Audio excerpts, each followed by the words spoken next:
یہ جادو کے اندر ہی آتی ہے، اسی کے زمرے میں آتی ہے، اس کی گانت سمجھ لیجیے آج۔ کہانت، کہانت کیا ہے؟ کہانت کا مطلب ہوتا ہے علم غیب کا دعویٰ کرنا۔ مثلاً کسی کے پاس جائیں اور وہ کہیں، اس سے پوچھیں کل کیا ہوگا؟ کل بڑا اچھا ہوگا جی آپ کے ساتھ۔ آپ کو کیسے پتہ ہے کل اچھا ہوگا؟ کل کیا ہے؟ کل غیب ہے۔ غیب کے بارے میں سوائے اللہ کے کوئی نہیں جانتا۔ اس دنیا کا کوئی انسان یہ دعویٰ نہیں کر سکتا کہ کل میرے ساتھ یہ ہوگا، یہ غیب ہے۔ غیب سوائے اللہ کے کوئی نہیں جانتا۔ تو کاہن ہوتا ہے وہ کیا کرتا ہے؟ غیب کی خبر دیتا ہے۔ ایک دفعہ بخاری کی حدیث ہے، حضرت عائشہ رضی اللہ عنہا نے فرمایا کہ کچھ لوگ آپ صلی اللہ علیہ وسلم کے پاس آئے اور پوچھا کہ یہ کہانت کیا ہے؟ آپ نے فرمایا کہ ایک لغو چیز ہے، یعنی کہ فضول، ایک بیکار چیز ہے۔ تو صحابہ کرام نے کہا کہ اے اللہ کے نبی، لیکن کاہن کچھ ایسی باتیں بتاتا ہے جو کہ سچ ثابت ہوتی ہیں۔ تو آپ صلی اللہ علیہ وسلم نے فرمایا ہاں، کیوں؟ کیونکہ یہ وہ کلمہ حق ہے۔ آپ صلی اللہ علیہ وسلم نے کیا کہا؟ یہ وہ کلمہ حق ہے جس کو شیطان اچک لیتا ہے اور کاہن دوست کے کان میں ڈال دیتا ہے، اور وہ اس میں پھر 100 جھوٹ ملا کر اپنے سامنے والے کو بتاتا ہے۔ یہاں پر اللہ کے نبی نے کیا کہا؟ یہ وہ کلمہ حق ہے۔ اب اس کلمہ حق سے یہاں کیا مراد ہے؟ یاد رکھیے، تو شیاطین جنات ہوتے ہیں نا، ان کی رسائی پہلے آسمان تک ہوتی ہے۔ تو اللہ جب فرشتوں کو حکم دیتا ہے کہ تم جاؤ زمین پہ اترو، وہ فلاں کے لیے یہ کرنا ہے، فلاں کے لیے یہ لکھ دیا گیا ہے، فلاں کے لیے یہ لکھ دیا گیا ہے، کسی کی آزمائش بڑھا دی ہے، کسی کو موت دی گئی ہے، کسی کی آزمائش کم کر دی گئی ہے۔ جب ڈسکشن کرتے ہوئے آتے ہیں فرشتے نیچے زمین کی طرف، تو کیونکہ ان کی رسائی پہلے آسمان تک ہوتی ہے، تو فرشتے آپس میں ڈسکس کر رہے ہوتے ہیں کہ ہم نے فلاں بندے کے لیے اللہ نے ہمیں یہ حکم دیا۔ ایسے میں وہ سنتے ہیں کہ فرشتوں نے کہا ہے کہ فلاں بندے کی وہ کامیابی دے دی گئی ہے۔ اب شیطان اس چیز کو اچکتا ہے اور اچک کر کاہن دوست کے کان میں ڈال دیتا ہے کہ یہ جو شخص تیرے پاس آیا ہے اس کو کل کامیابی ہے۔ فار ایگزامپل، وہ سامنے والا شخص آیا تھا، اس نے پوچھا تھا کہ آنے والے الیکشنز میں میرے ساتھ کیا ہوگا؟ اب کاہن کو پتا چل گیا کہ اس کو کامیابی ملے گی۔ کیوں؟ کیونکہ اس کے پاس وہ کلمہ حق پہنچا ہے جو کہ فرشتوں کے ذریعے اسے پتا چلا ہے۔ اب وہ کیا کرے گا؟ اللہ کے نبی نے کہا نا، اسے جھوٹ ملا کر اپنے سامنے والے کو بلاتا ہے۔ کاہن کو پتا چل گیا کہ ٹھیک ہے فائن، اس کو کامیابی ملنے والی ہے، لیکن اگر ایسے ہی بتا دیا تو پھر وہ اس کا جو ایک تلسماتی قسم کا لوگوں کے ذہن میں نقشہ ہوتا ہے، وہ پھر مزہ تو نہیں آئے گا نا، اس کو ڈرامہ کریٹ کرنا ہے۔ آپ صلی اللہ علیہ وسلم کی حدیث کے مطابق 100 جھوٹ ملانے۔ اب وہ کیا کہے گا؟ کامیابی تو خیر تھوڑا مشکل ہی نظر آ رہی ہے، بڑا کشٹ کاٹنا پڑے گا ہمیں۔ وہ کہے گا جی کیا ہے ایسا؟ اچھا ایسا کرتے ہیں، کامیابی کے لیے آپ ایسا کریں کہ کچھ عملیات ہیں اس کو کریں۔ آپ کہے گا جی عملیات؟ کیا عملیات ہیں؟ ایسا کرو کہ قبرستان میں جاؤ، وہاں سے 11 قبریں سیدھی لے کر جاؤ، رائٹ سائڈ پہ جاؤ گے 7 قبریں ہوں گی، اس کے بعد لیفٹ جاؤ گے 3 قبریں ہوں گی، ادھر جاؤ گے ٹوٹی ہوئی قبر ہے، اس میں جا کر بیٹھو، وہاں جا کر ایک کالی بکری ہے اس کا سر رکھو، مٹی کی ہنڈیاں لو، اس کے اندر ایک کیا نام ہے ایک دیا رکھو، اس کے اندر الو کا جو ہے وہ خون ڈالو، اور وہاں بیٹھ کے فلاں کا منظر پڑھو۔ اب وہ بندہ پریشان ہوتا ہے، عالم صاحب آپ تو بڑے پہنچے ہوئے ہیں، یہ کام آپ ہی کر سکتے ہیں، ہم تو یہ کام نہیں کر سکتے۔ ہاں پہنچے ہوئے تو ہم ہیں، لیکن کامیابی کے لیے تو کرنا پڑے گا آپ کو۔ نہیں عالم صاحب ہم یہ نہیں کر سکتے۔ اب وہ کیا کرے گا؟ اچھا چلو ٹھیک ہے فائن، ہم ہی کچھ کر لیتے ہیں۔ آپ ایسا کریں کہ ہمارے یہاں پر وہ سیکرٹری وغیرہ موجود ہیں، ان کو جاتے ہوئے کچھ دان کر جائیں، کیونکہ میں تو پتہ ہے میں تو کچھ بھی نہیں لیتا، آپ کا کام ہو رہے گا تو بس مٹھائی ہمیں کھلا دو۔ اب وہ کیا ہوا؟ اب یہ جو میں نے مثال دی آپ کو قبرستان میں جانے کی، اس میں کوئی بھی XYZ کام ہو سکتا ہے، کچھ بھی، وہ کچھ بھی کہہ سکتے ہیں آپ کو، فلاں کے گندے کپڑے لے کر آ جاؤ، اس کے بال لے کر آ جاؤ، استعمال ہوئے کپڑے لے کر آ جائیں، اس کو شوز لے کر آ جائیں، اور اس کی تصویریں لے کر آ جائیں، یا فلاں جگہ پر جا کر یہ اس کی وہ چیز ہے وہ تعویذ دبا دو، کوئی بھی XYZ کام، کچھ بھی۔ اب کیا ہوا؟ کام تو ہوا ہوتا، کامیابی تو تھی، کچھ دن گزرے، وہ شخص واپس آیا اور کاہن سے کہا او مائی گاڈ مجھے تو کامیابی مل گئی ہے، دیکھا ہمارا کیا ہوا عمل کام آ گیا، ورنہ تو بالکل ناکامی تھی۔ اب یہ تھا وہ کلمہ حق جس کے بارے میں وہ شیطان جن نے اچک کر اس کو بتا دیا، رائٹ؟ اسی طرح سے کوئی ایسا انسان ہے جس کو ناکامی ہے، اس کو پتا چل گیا، شیطان نے آ کے بتا دی کہ جو فلاں بندہ تمہارے پاس آیا ہے یہ ناکامی ہے اس کے نصیب کے اندر، کیونکہ فیصلہ ہو چکا ہے۔ اب وہ آئے گا انسان، وہ کہا کہ جی میرا بچہ ہے، وہ پیپر اس میں کامیاب نہیں ہو رہا، کیا کریں جی؟ اچھا اس کا نمبر ڈلوا دیں آپ۔ اب اس کو پتا ہے کیونکہ ناکامی ہے میں کچھ نہیں کر سکتا، کیونکہ وہ تو کچھ نہیں کر سکتے نا، وہ تو صرف کلمہ حق ان تک پہنچتا ہے، انہیں پتا ہے کلمہ حق، پتا ان کو بھی ہوتا ہے کہ جو ریٹرن ہے اس کو ہم چینج نہیں کر سکتے، انہیں پتا ہوتا ہے اس چیز کا۔ اب انہیں پتا ہے کہ ہمارا کچھ کام تو آئے گا نہیں، لہٰذا کیا کریں گے؟ تھوڑے سے پیسے لے کر اسے زیادہ نقصان نہیں کروانا، کیونکہ پتہ ہے کہ ہم کام نہیں کر سکتے، تاکہ اگریشن کم ہو کہ کام نہیں ہوا۔ اب وہ کیا کریں گے، اچھا مشکل ہے، میں آپ کو پہلے ہی بتا رہا ہوں، بعد میں مجھ سے مت کہیے گا کہ بہت مشکل ہے، بڑی سخت بندش ہوئی ہوئی ہے جس بچے کے اوپر، کامیابی کا امکان نہ ہونے کے برابر ہے، نہیں نہیں آپ پلیز کچھ کیجیے۔ اچھا چلیں ہم کچھ کرتے ہیں۔ اب وہ آ گیا ہے، اوہو یہ تو ناکامی تھی، جو پتا تھا کچھ بھی نہیں کر سکتا، تو یہ تو ناکامی ہے۔ دیکھیے میں نے آپ سے پہلی کہا کہ بہت مشکل ہے، آپ کو تو معلوم ہی نہیں ہے، بچے کے مارکس تو 11 تھے، میں اس کو ڈریگ کر کے یہ 23 تک لے کر آیا ہوں، یہ بھی نہ ہوتے ورنہ۔ اچھا بڑی سخت بندش ہے آپ کے بچے پر، آپ اس کا علاج کروائیں ورنہ اگلے ایگزامس کے اندر یہ فیل ہو جائے گا، پھر کبھی اس کو پاس نہیں ہو سکتا۔ So these are the tricks, these are the games جو وہ کھیلتے ہیں، اس کو کہتے ہیں کاہن۔ اور کاہن کے بارے میں کیا آتا ہے، آپ صلی اللہ علیہ وسلم نے مسند احمد کی حدیث ہے کہ جو کاہن کے پاس جائے اس سے کوئی چیز معلوم کرے، اس کی 40 دن کی نماز قبول نہیں ہوتی۔ اسی سے ریلیٹڈ دوسری حدیث ہے مسند احمد کی ہی، جو کاہن کے پاس جائے اور اس نے جو کہا اس کو یقین کر لے، اس نے کفر کیا جو محمد پر نازل ہوا صلی اللہ علیہ وسلم۔ پہلی حدیث کیا ہے کہ جو گیا اور اسے چیز معلوم کی، ابھی اسے یقین نہیں کیا، ابھی جو اس کو بتایا گیا تو بلیو نہیں کیا، تو کیا کہا ہے، خالی پوچھنے کے لیے گیا تو 40 دن کی نماز قبول نہیں ہوئی۔ اور جو گیا اور اس نے جا کر پوچھ لیا اور اس کو یقین کر لیا جو کچھ بھی اس نے کہا، تو وہ کیا ہوا، اس نے اس چیز کا انکار کیا جو آپ صلی اللہ علیہ وسلم پر نازل ہوا۔ اتنا سخت گناہ ہے اس چیز کا۔ اچھا جادو کرتے کیوں ہیں، کیا وجہ ہے، جادو لوگ کیوں کرتے ہیں، کیا وجہ کیا ہوتی ہے اس کی؟ ایگزیکٹلی اس کی مین چیز کیا ہوتی ہے، حسد، کمپیریزن، کہ فلاں کے پاس یہ چیز کیوں ہے، میرے پاس یہ چیز کیوں نہیں ہے۔ اور زیادہ تر کس میں ہوتا ہے، سبلنگز کے درمیان، بہن بھائیوں کے ساتھ، نزدیکی ریلیٹیوز کے ساتھ، آپ کے جو نیبرز ہیں ان کے ساتھ، آپ کے جو فرینڈس ہیں ان کے ساتھ، نزدیکی سرکل کے اندر ہوتا ہے۔ اب پرابلم کیا ہو رہی تھی، اس کا بچہ اچھا پڑھتا ہے، جی میرا بچہ اچھا کیوں نہیں پڑھتا، اس کا بزنس کتنا اچھا ہے، ہمارا بزنس اچھا کیوں نہیں ہے، اس کی گاڑی کتنی اچھی ہے، اس کا گھر کتنا اچھا ہے۔ تو وہ کر کیا رہے ہوتے ہیں بیسکلی، اب جو حسد کا جو کانسیپٹ ہے نا، اس کو بیسکلی سمجھنے کی بہت زیادہ ضرورت ہے۔ یہ جو چیزیں اللہ نے انہیں دی ہیں، یہ چیزیں جو انہیں ملی ہیں، وہ کس نے دی ہیں، اللہ نے۔ تو انڈائریکٹلی انسان کہتا ہے کہ جی اس کو جو چیز ملی ہے وہ غلط ہے، وہ یہ چیز ڈیزرو نہیں کرتا تھا، یہ چیز میں ڈیزرو کرتی تھی، یعنی کہ نعوذ باللہ من ذالک، اللہ نے جو تقسیم کی ہے وہ غلط کی ہے۔ اللہ کو نہیں معلوم تھا کہ اس بندے کو وہ چیز نہیں ملنا چاہیے تھی، وہ چیز تو مجھے ملنی چاہیے تھی۔ آپ دیکھیے کہ اس حسد کی جو بیسک روٹ کاز ہے وہ کیا ہے، ہم کس چیز کو ہٹ کرتے ہوتے ہیں، کون سا کانسیپٹ ہے بیسکلی جو اس حسد کے پیچھے چھپا ہوا ہے۔ ہم اعتراض کر رہے ہیں اللہ تعالیٰ کی تقسیم کے اوپر، کیونکہ وہ رزق دینے والا ہے، رازق اللہ ہے، اور ہم کہہ رہے ہیں کہ ہم نعوذ باللہ من ذالک اللہ سے زیادہ جانتے ہیں کہ وہ ڈیزرو نہیں کرتا تھا، ہمیں پتا ہے میں ڈیزرو کرتی ہوں، وہ بندہ ڈیزرو نہیں کرتا۔ تو یہ انتہائی بظاہر نظر صرف حسد ہے، اس کی روٹ کاز چیک کیجیے کیا ہے۔ اور اس کے اندر بھی کیا ہوتا ہے، دو طرح کے ہوتا ہے حسد۔ ایک حسد کیا ہوتا ہے کہ اس کے پاس سے وہ چیز چھن جائے، میری فلاں دوست ہے، فلاں رشتہ دار ہے، بہن بھائی ہے، اسے وہ چیز چھن جائے۔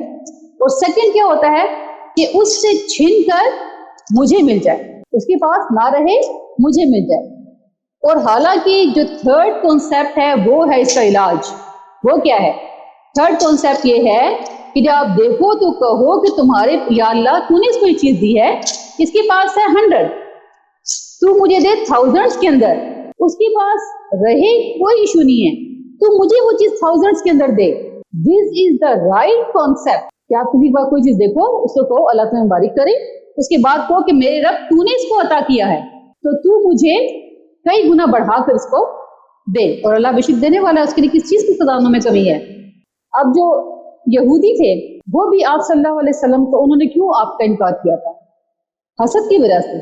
ان کو حسد یہ تھا کہ آپ صلی اللہ علیہ وسلم حضرت اسماعیل علیہ السلام سے کیوں آئے، حضرت اسحاق سے کیوں نہیں آئے، کیونکہ ابراہیم علیہ السلام کے دونوں بیٹے اسحاق اور اسماعیل علیہ السلام جتنی بھی چینز ہیں انبیاء کی وہ ساری کی ساری حضرت اسحاق میں آئی تھی۔ تو یہودی ایکسپیکٹ کر رہے تھے کہ آخری نبی بھی حضرت اسحاق سے آئے گا، لیکن کیونکہ اللہ تعالیٰ نے بنی اسماعیل کو سلیکٹ کر دیا تھا، لہٰذا حضرت اسماعیل علیہ السلام سے آخری نبی آئے، اور لیکن انہوں نے ڈینائی کر دیا۔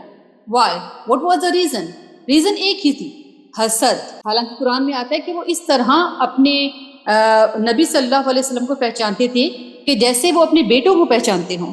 اچھا اب یہاں پر یہودی ہی تھے جو کہ اس ٹائم پر جادو کیا کرتے تھے۔ آپ صلی اللہ علیہ وسلم کے زمانے میں جب یہودی جادو کرتے تھے، جب صحابہ کرام کو یہ بات پتہ چلی تو صحابہ کرام آپ کے پاس گئے اور انہوں نے پوچھا کہ تم لوگ جادو کیوں کرتے ہو؟ یہودیوں سے کوسچن کیا تو وہ کہنے لگے کہ یہ حضرت سلمان علیہ السلام کی سنت ہے، یعنی کہ وہ سارا کا سارا انہوں نے الزام حضرت سلمان علیہ السلام پہ ڈال دیا کہ وہ ایسے کیا کرتے تھے۔ جب صحابہ کرام کو پتہ چلا تو وہ آئے آپ صلی اللہ علیہ وسلم کے پاس اور پوچھا کہ اے اللہ کے نبی، یہودی تو ایسے کہتے ہیں، وہ جادو کرتے ہیں اور کہتے ہیں کہ یہ سلمان علیہ السلام کی سنت ہے۔ ایسے میں اللہ تعالیٰ نے قرآن مجید میں سورہ بقرہ کی آیت 102 نازل کی۔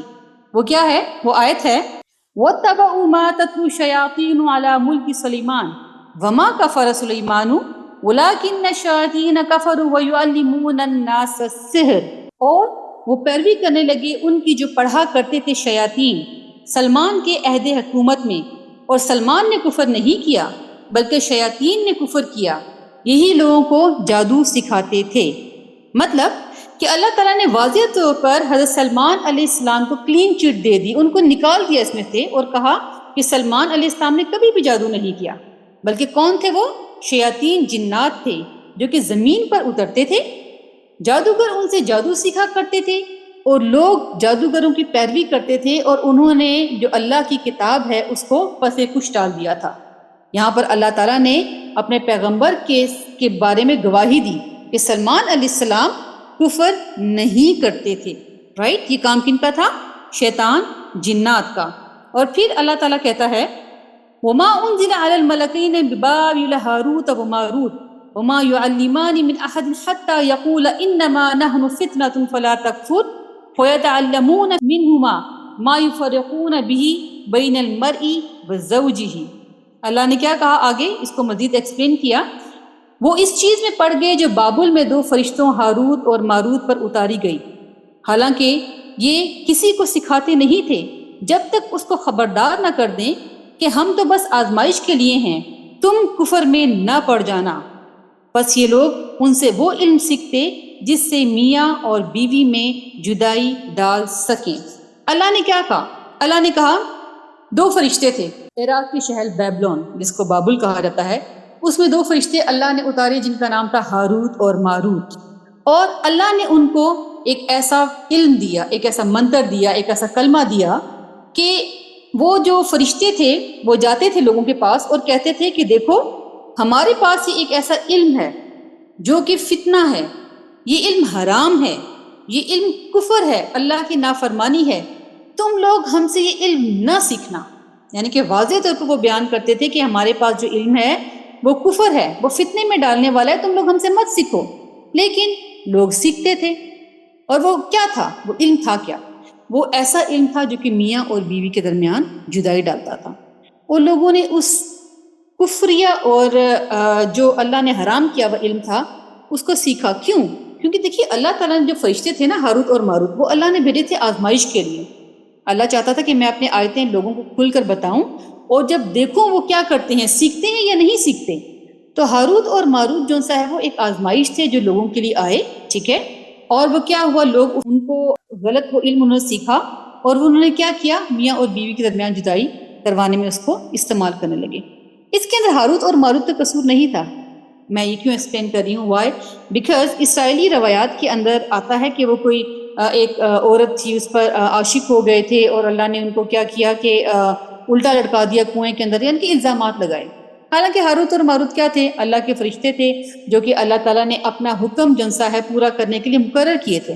بالکل ایسے ہی جیسے جو روح قبض کرتے ہیں ملک الموت، وہ ہے نا، ان میں ملک الموت کا قصور تو نہیں ہے کہ وہ روح قبض کرتے ہیں، یا سیم لائک جو پگ ہے اللہ نے اس کو حرام قرار دیا ہے تو اس میں پگ کا قصور نہیں ہے، یہ چیزیں آزمائش کے لیے تھی۔ تو سیم لائک دس جو ان پر الزامات لگائے گئے ہاروت اور ماروت پر کہ انہوں نے کسی عورت پر عاشق ہوئے، اللہ نے لٹکا دیا، تو ایسا کچھ نہیں ہے۔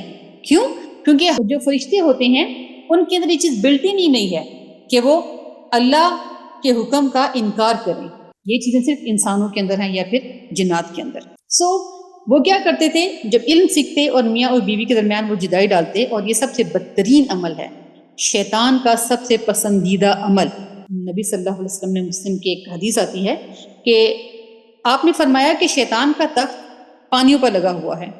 وہ رات کے وقت آتا ہے رپورٹ لینے کے لیے نا، کہ اپنے جو چیلے ہوتے ہیں دوسرے شیطان چھوٹے ان کے پاس آتا ہے، اور وہ کہتا ہے کہ شیطان ساری رپورٹنگ دیتے ہیں کہ میں نے چوری کی، میں نے قتل کیا، میں نے زنا کیا، میں نے فلاں کو دل کے اندر وہ کدورت ڈال دی، فلاں کو فلاں کے خلاف اکسایا.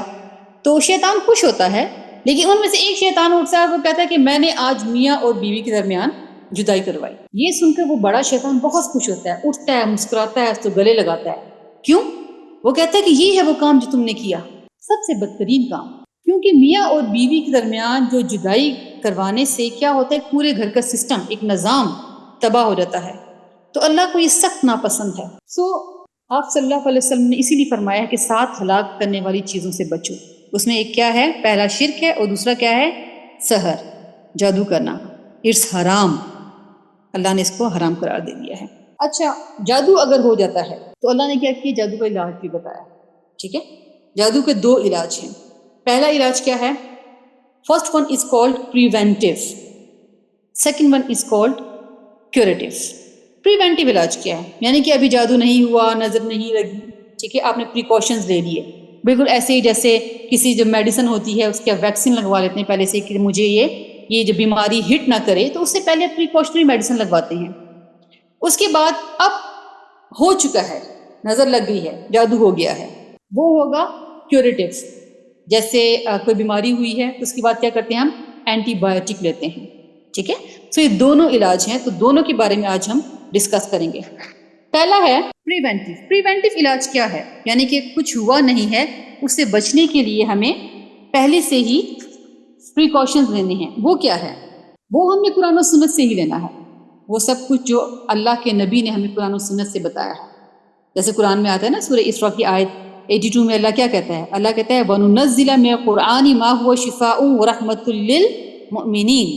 اور ہم نے قرآن میں وہ نازل فرمایا جو شفا اور رحمت ہے مومنین کے لیے. ٹھیک ہے، اس میں جو شفا کا لفظ آیا ہے، یہ یاد رکھیے کہ یہ شفا 2 طرح کی ہے. ایک ہے اسپریچول اور ایک ہے فزیکل. اسپریچول میں کیا رہتا ہے؟ شرک سے بچنا، کفر سے بچنا، نفاق سے بچنا، حسد کا علاج، یہ سب کچھ ہو گیا. اس کے بعد پھر آ جاتا ہے ہمارے پاس فزیکل کوئی بھی، یعنی کہ اللہ نے فزیکل بھی اس میں رکھا ہے. اس میں ہم وہ لیں گے جو کہ نبی صلی اللہ علیہ وسلم نے ہمیں تعلیم فرمایا. We will start from آیت الکرسی. آیت الکرسی بخاری کی حدیث ہے 2311. آپ صلی اللہ علیہ وسلم نے فرمایا کہ آیت الکرسی پڑھنے والا شیطان جنات سے محفوظ ہو جاتا ہے، اور اس کی حفاظت کے لیے ایک فرشتہ اللہ مقرر کر دیتا ہے. تو اسی سے ریلیٹڈ، آیت الکرسی سے ریلیٹڈ ابو ہریرہ کی ایک حدیث ہے، بخاری میں آتی ہے کہ ابو ہریرہ فرماتے ہیں کہ ایک دفعہ وہ کھجوروں، جو زکوٰۃ کی کھجوریں تھے وہ سنبھال رہے تھے، تو اتنے میں کیا ہوا کہ ایک چور آیا رات کے ٹائم، اور آ کر وہ سب کھجوروں کو چوری کرنے لگا. تو آپ نے اسے پکڑ لیا. وہ کہنے لگا کہ میری بیوی، رونے لگ پڑا میری بیوی ہے، میرے بچے ہیں گھر پہ، تم مجھے چھوڑ دیں. ابو ہریرہ نے انہیں چھوڑ دیا، اور جا کر صبح نبی صلی اللہ علیہ وسلم کو بتایا. تو آپ نے کہا کہ وہ آج رات پھر آئے گا، یعنی کہ سیکنڈ نائٹ کا آپ نے پریڈکشن کی. اور ایسا ہی ہوا، وہ سیکنڈ نائٹ پھر آیا. آپ نے اسے پھر پکڑا اور کہا کہ میں تمہیں نبی صلی اللہ علیہ وسلم کے سامنے صبح پیش کروں گا. وہ پھر رونے لگا اور کہنے لگا کہ میری بیوی ہیں، بچے ہیں. آپ نے پھر انہیں چھوڑ دیا. ترس آ گیا اور جا کے صبح آپ صلی اللہ علیہ وسلم کو بتایا. آپ نے فرمایا ابو ہریرہ وہ آج پھر آئے گا، یعنی کہ تھرڈ نائٹ کی پریڈکشن کی. اور ایسے ہی ہوا، وہ دوبارہ آیا. ابو ہریرہ نے اس شخص کو پکڑا اور کہا کہ صبح تمہیں لازمی آپ صلی اللہ علیہ وسلم کے سامنے پیش کروں گا. اس شخص نے کہا کہ سنو، میں تمہیں ایک ایسی دعا بتاتا ہوں کہ اگر تم وہ پڑھ لو تو فرشتے تمہاری حفاظت کے لیے مقرر ہو جائیں گے. ابو ہریرہ نے پوچھا وہ دعا کیا ہے؟ تو اس شخص نے کہا کہ وہ دعا ہے آیت الکرسی. آپ نے اسے چھوڑ دیا. صبح سارا معاملہ آپ صلی اللہ علیہ وسلم کے سامنے پیش کیا تو آپ نے کہا اے ابو ہریرہ، جانتے ہو یہ کون تھا؟ ابو ہریرہ نے کہا کہ اللہ اور اس کے نبی زیادہ بہتر جانتے ہیں. تو آپ صلی اللہ علیہ وسلم نے فرمایا کہ وہ شیطان تھا، وہ سچ نہیں بولتا، لیکن اس نے کل جو کہا وہ سچ تھا. یعنی کہ جو آیت الکرسی کے بارے میں شیطان خود کہہ رہا ہے کہ تم نے مجھ سے بچنا ہے نا، تو آیت الکرسی پڑھ لو. ٹھیک ہے، اس نے بھی کہہ دیا ہے. اس کے بعد نیکسٹ حدیث ہے، بخاری کی ہے، وہ ہے المعوذات کے بارے میں. المعوذات 3 پناہ دینے والی صورتیں. معوذات کیا ہیں؟ قرآن کی آخری صورتیں. قل اعوذ برب الناس، قل اعوذ برب الفلق، اور قل هو اللہ احد. آپ نے کیا کہا ہے؟ پناہ دینے والی، یعنی کہ یہ جو 3 صورتیں پڑھتا ہے وہ اللہ کی پناہ میں آ جاتا ہے۔ سو نیکسٹ حدیث ہے ترمذی کی 3575۔ حدیث کیا ہے کہ معوذات کی تلاوت ہر شے کے لیے کافی ہے، یعنی کہ آخری 3 صورتوں کی تلاوت ہر چیز سے پناہ میں آنے کے لیے کافی ہے۔ اس کے بعد مسلم کی حدیث ہے 1878۔ وہ حدیث کیا ہے کہ نبی صلی اللہ علیہ وسلم سونے سے پہلے 3 دفعہ معوذات اپنے ہاتھوں پر دم کر کے اپنے جسم پر، پورے جسم پر جہاں تک ہاتھ جاتا پھیرا کرتے تھے، ٹھیک ہے۔ اور اس کے بعد حضرت عائشہ رضی اللہ تعالی عنہا سے روایت ہے کہ آپ فرماتی ہیں کہ وہ بیماری جس میں آپ صلی اللہ علیہ وسلم کا انتقال ہوا تھا، اس میں نبی صلی اللہ علیہ وسلم حضرت عائشہ سے کہتے، اے عائشہ معوذات مجھ پر دم کرو۔ تو حضرت عائشہ رضی اللہ تعالی عنہ کیا کرتی تھی کہ معوذات حضور صلی اللہ علیہ وسلم کے ہاتھوں پہ دم کرتی اور انہی کے جسم مبارک کے اوپر پھیر دیتی، کیونکہ آپ صلی اللہ علیہ وسلم کے ہاتھ زیادہ مبارک۔ اس کے علاوہ 2 کلمات لا الہ الا اللہ وحدہ لا شریک لہ لہ الملک ولہ الحمد وہو علی کل شیء قدیر، یہ مسلم کی حدیث ہے 6844۔ اور اس کے بعد جامع ترمذی کی حدیث ہے 3388 میں بسم اللہ الذی لا یضر مع اسمہ شیء فی الارض ولا فی السماء وہو السمیع العلیم۔ بہت امپورٹنٹ ہے یہ ہر طرح کی جادو سے بچنے کے لیے۔ اس کے بعد ہم دیکھتے ہیں بخاری کی حدیث 4008۔ اس کے بارے میں کیا ہے کہ سورہ بقرہ کی آخری 2 آیات کی تلاوت رات سونے سے پہلے بندہ کے ہر نفع کے لیے کافی ہیں۔ آخری 2 آیات آمن الرسول بما انزل الیہ، بہترین بیسٹسٹ آیات، ہر طرح کا دنیا کا جو نفع ہوتا ہے اللہ کہتا ہے کہ اس سے اللہ تعالیٰ کی ذات وہ نواز دیتی ہے، ہر شر سے پناہ اور ہر نفع کے لیے بہترین ہے یہ دونوں آیات۔ اور اسی کے بارے میں مسلم کی حدیث ہے کہ سورہ بقرہ کی تلاوت جس گھر میں ہو وہاں جنات نہیں آتے، یعنی کہ جس گھر میں سورہ بقرہ پڑھی جاتی ہے وہاں پر جنات کا داخلہ بند ہو جاتا ہے۔ اس کے علاوہ بخاری کی حدیث ہے 3371، وہ کیا ہے؟ اعوذ بکلمات اللہ التامات من کل شیطان وہامہ ومن کل عین لامہ۔ یہ کیا ہے کہ آپ صلی اللہ علیہ وسلم ان کلمات سے اپنے نواسوں حضرت حسن اور حسین رضی اللہ تعالی عنہما پر دم کرتے تھے اور فرماتے، کیا کہتے تھے آپ ان پر دم کرنے کے بعد؟ کہ تمہارے دادا ابراہیم بھی انہی کلمات سے اسحاق اور اسماعیل کو دم کرتے تھے، میں بھی ان کلمات کے ذریعے ہر شیطان، زہریلے جانور اور ہر ضرر رساں نظر کے شر سے تمہیں اللہ کی پناہ میں دیتا ہوں۔ تو آپ اسے اندازہ لگا لیجیے کہ کتنے امپورٹنٹ اذکار ہیں یہ۔ اور اسی طرح جنسا ہے بیماری کے لیے سورہ فاتحہ کا دم، سورہ فاتحہ کا دم بہترین بیسٹسٹ دم ہے، بیکاز بیماری آپ کو نہیں معلوم کہ وہ نظر لگنے سے ہوئی ہے یا جو کالے جادو سے ہوئی ہے یا کسی کے حسد کی وجہ سے ہوئی ہے، what ever the reason is, آپ سورہ فاتحہ کا اس پر دم کریں۔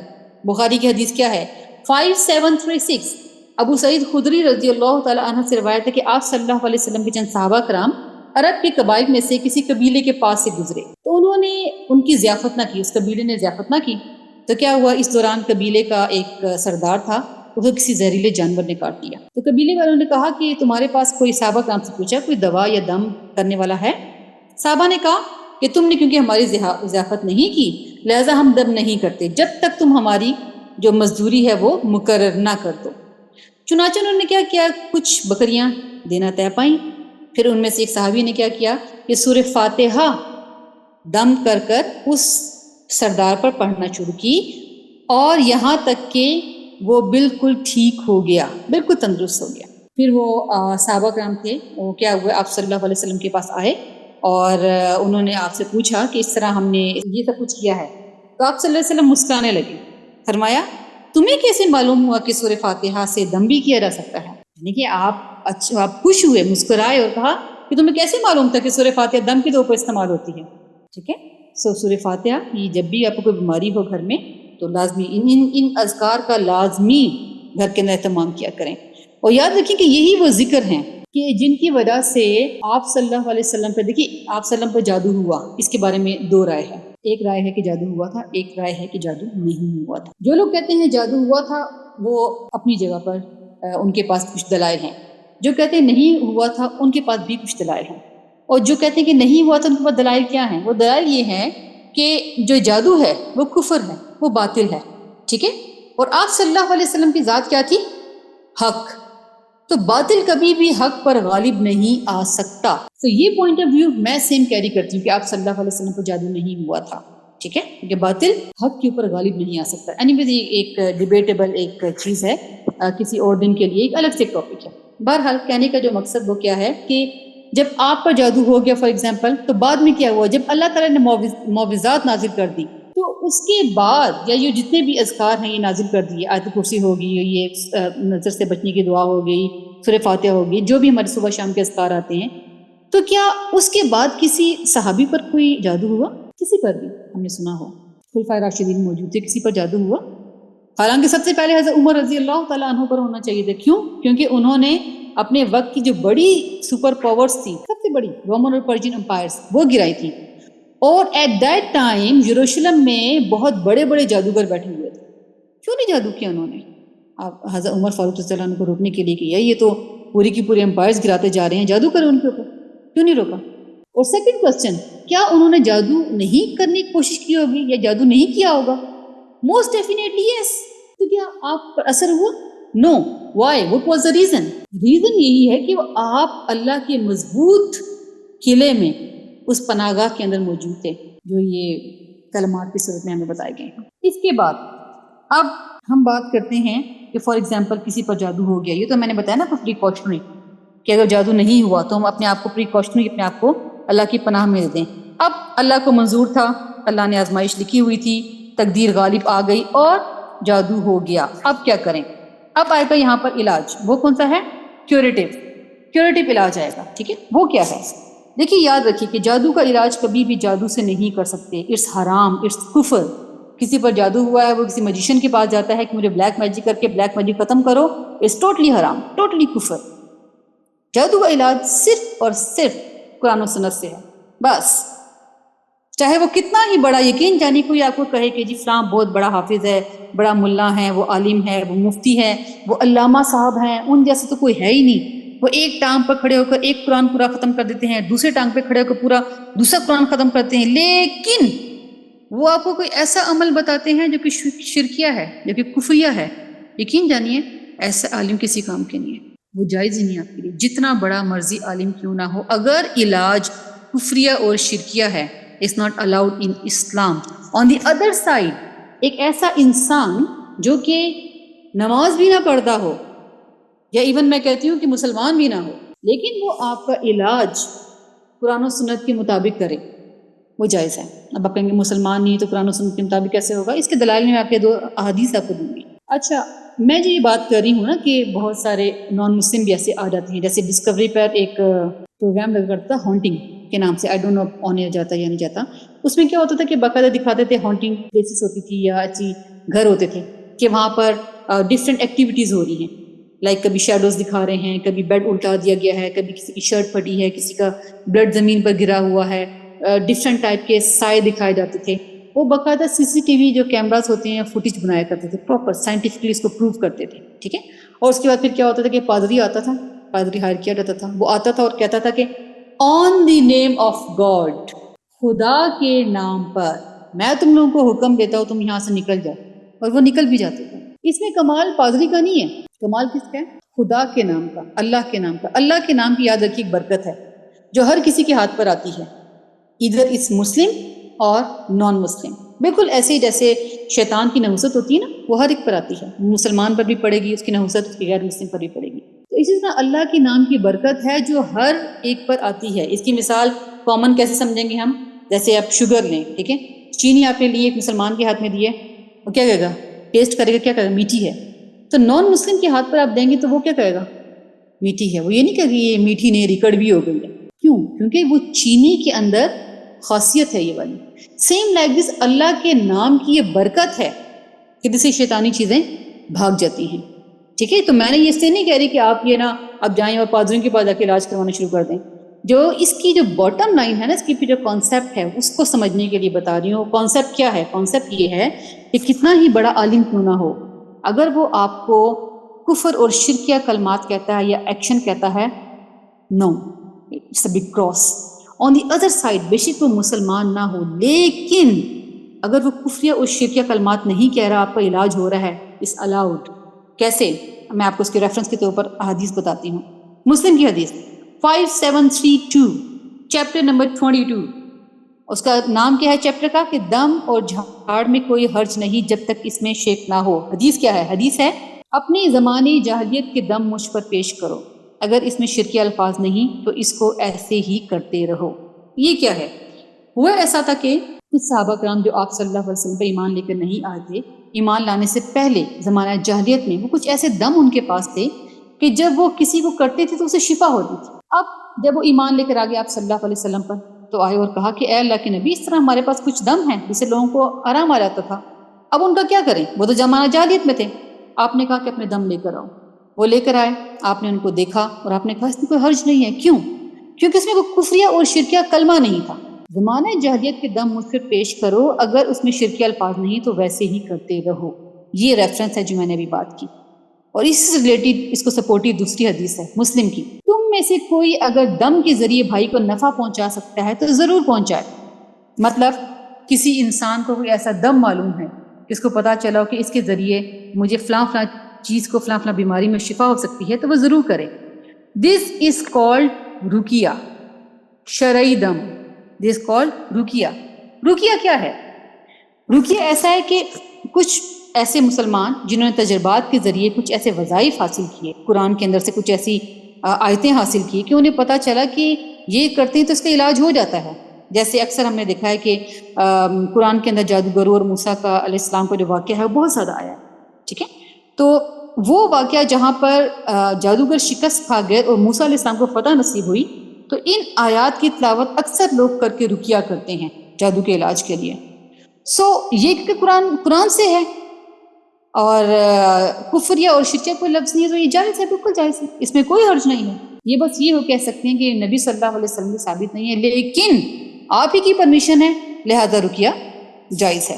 ٹھیک ہے، یہ علاج بالکل جائز ہے، اس میں کوئی حرج نہیں ہے. اس کے بعد ہم دیکھتے ہیں کہ وہ جو جنات ہوتے ہیں ان کا بسیرہ کہاں پر ہوتا ہے، ٹھکانہ کہاں ہوتا ہے ان کا. بخاری کی حدیث ہے کہ واش روم میں جانے سے پہلے ہم دعا پڑھتے ہیں نا، اللہم انی اعوذ بک من الخبث والخبائث. اے اللہ میں تیری پناہ میں آتا ہوں یا آتی ہوں برے جنات سے اور جننیوں سے، مطلب میل اور فیمیل دونوں سے. تو یہ واش روم میں جانے سے پہلے کی دعا ہے، مطلب ان کی پریزنس ہوتی ہے واش روم کے اندر. ٹھیک ہے، یہ یہاں پر پائے جاتے ہیں. سیکنڈ، قبرستان. کیوں؟ کیونکہ وہاں پر عبادت کی اجازت نہیں ہے لہٰذا یہ وہاں پائے جاتے ہیں. تھرڈ، ویران گھاٹیاں، ویران وادیاں، وہاں ان کی رہائش ہوتی ہے. فورتھ، ویران جزیرے جہاں پر آبادی نہ ہو دور دور تک، وہاں یہ رہتے ہیں. اور وہ گھر جن میں اللہ کا نام لے کر تالے نہ ڈالے جائیں اور اللہ کا نام لے کر تالے نہ کھولے جائیں، وہاں ان کا ٹھکانہ ہوتا ہے. یعنی کہ آپ نے اگر اللہ کے نام کے ساتھ دروازہ ایک گھر کھول دیا اور اللہ کے نام لے کے بند کر دیا تو اب وہاں پر ان کی گنجائش نہیں ہے. لیکن اگر اللہ کا نام نہیں لیا گیا تو وہ ان کو بہترین ٹھکانہ مل جاتا ہے رہنے کے لیے. اس کے علاوہ جو کوڑا کرکٹ پھینکنے کی جگہ ہوتی ہے، یعنی کہ جہاں پر پھینکا جاتا ہے وہاں پر ان کی پریزنس ہوتی ہے. اس کے بعد جو فزیکل کانٹیکٹ ہوتا ہے، ہسبینڈ وائف بغیر کپڑوں کے ہوتے ہیں، اس وقت یہ بہت نزدیک ہوتے ہیں، ان کی پریزنس ہوتی ہے. ٹھیک، اسی طرح جب گدھا بولتا ہے تو کیا ہوتا ہے؟ اس کی آواز سن کر حدیث میں آتا ہے کہ اس کی آواز سن کر پناہ مانگو، کیونکہ وہ دیکھتے ہیں جو تم نہیں دیکھ سکتے. اسی لیے ہم گدھے کی آواز سنتے ہیں اعوذ باللہ من الشیطان الرجیم پڑھتے ہیں، یعنی کہ ارد گرد اس وقت ان کی پریزنس بڑھ جاتی ہے. اس کے علاوہ غصے کے وقت اعوذ باللہ من الشیطان الرجیم لازمی پڑھیں. وائے؟ پھر جب غصہ آیا ہوا ہوتا ہے نا انسان کو تو کیا ہوتا ہے؟ یہ وسواس دیتے آ کر، وہ نا من شر الوسواس الخناس، یہ وسواس دیتے ہیں یہی غلط ہے، اس نے کیا ہے، یہ تمہارا دشمن ہے، یہ تمہارا نقصان کرنا چاہتا ہے، اس کو مارو، اس کے غصہ کرو، اس کے ساتھ نفرت کرو. تو وسواس وہ آ کر دیتا ہے غصے کے ٹائم پر. تو یہ جو چیزیں ہیں یہ ان کی پریزنس ان ٹائمز کے اندر اور ان جگہوں پر ہوتی ہے. اس ٹاپک کو وائنڈ اپ کرتی ہوں. جو باٹم لائن ہے، باٹم لائن کیا ہے؟ یاد رکھنے کی بات، دل میں اتار دینے والی بات وہ کیا ہے کہ یاد رکھیے اگر تمام جن و انس، ساتوں زمینوں کی مخلوقات، ساتوں آسمانوں کی مخلوقات اور ان ساتوں زمینوں اور آسمان کے درمیان موجود مخلوقات اگر آپ کو نقصان پہنچانا چاہیں لیکن اللہ کو منظور نہ ہو تو یہ آپ کو کچھ نہیں بگاڑ سکتی. سیم لائک دس، تمام جن و انس مل کر، ساتوں آسمانوں کی مخلوقات مل کر، ساتوں زمینوں کی مخلوقات اور ان کے درمیان مخلوقات مل کر آپ کو نفع پہنچانا چاہیں، اگر اللہ کو منظور نہ ہو تو کوئی چیز آپ کو نفع نہیں پہنچا سکتے. تو دس از دا بیسک کانسیپٹ جو کہ ہمیں اندر تک اتارنا ہے، ڈائجسٹ کرنا ہے کہ اگر اللہ چاہے گا تو ہوگا، نہیں چاہے گا تو نہیں ہوگا۔ اگر اپنے آپ کو آپ ان چیزوں کی پناہ میں لے لیتے ہیں، یہ جب چیزیں پڑھ لی آپ نے، بہت صبح شام کے اذکار ہیں، وہ سارے نہیں بھی پڑھ سکتے تو منیمم لیول پر کم از کم آیت الکرسی، کم از کم موعظتین، کم از کم یہ والی جو دعائیں ہیں 2 3 4 جو ذکر ہیں، یہ صرف پڑھ کر اپنے آپ کو اللہ کی پناہ میں دے دیں۔ اس کے باوجود اگر کوئی چیز کوئی آپ کو نقصان پہنچاتی ہے، کوئی برائی، کوئی تکلیف، تو یاد رکھیے سورہ بقرہ آیت 156، الذین اذا اصابتهم مصیبۃ قالوا ان للہ وانا الیہ راجعون، وہ لوگ ایسے ہیں جب انہیں کوئی مصیبت پہنچتی ہے تو وہ کہتے ہیں کہ ہم اللہ کی طرف سے آئے ہیں، ہمیں اسی کی طرف لوٹ کر جانا ہے۔ ایک جو مسلمان ہوتا ہے اس کو ایک کانسیپٹ ڈائجسٹ ہوتا ہے کہ اگر مجھے کوئی تکلیف پہنچی ہے، یاد رکھیے کہ جادو کرنے والے نے اس نے اپنا ایکشن پرفارم کیا ہے، اس کو اسی سے گناہ ملے گا، لیکن جو تکلیف اس کے ذریعے آپ کو پہنچی ہے وہ آپ کی تقدیر تھی، تقدیر آپ پر غالب آئی ہے، اٹس یور ٹیسٹ، جو ہم نے پڑھا وَلَنَبْلُوَنَّكُمْ بِشَيْءٍ مِّنَ الْخَوْفِ۔ جب بھی کوئی آپ کے ذہن میں ایسی چیز آئے تو ہمیشہ یہ آیت دہرائیں، اور یاد رکھیے ایک مسلمان جانتا ہے کہ اس کو تکلیف پہنچتی ہے تو کیا ہوتا ہے، گناہ جھڑتے ہیں، نیکیاں بڑھتی ہیں۔ اس کانسیپٹ کو لے کر چلیں گے تو بلیو می کہ جو 24 آورس ہمارے ذہنوں میں چل رہا ہوتا ہے، ہمیں یہ ہو جائے گا، ہمیں جادو ہو جائے گا، ہمارا حسد نقصان پہنچائے گا، ہمیں نظر لگ جائے گی، ایکسیٹرا ایکسیٹرا، ان سے نجات مل جائے گی۔ اور صرف فیئر کس کا ہوگا؟ خوف صرف اور صرف اللہ کا۔ اللہ تعالیٰ کی ذات ہمیں اپنے حفظ و امان میں رکھے، اللہ کی ذات ہمیں آزمائشوں سے بچائے، اللہ جادو ٹونا، اللہ تعالیٰ کی ذات حسد اور بری نظر، ہر چیز سے ہمیں اپنے حفظ و امان میں رکھے۔ واخر دعوانا الحمد للہ رب العالمین۔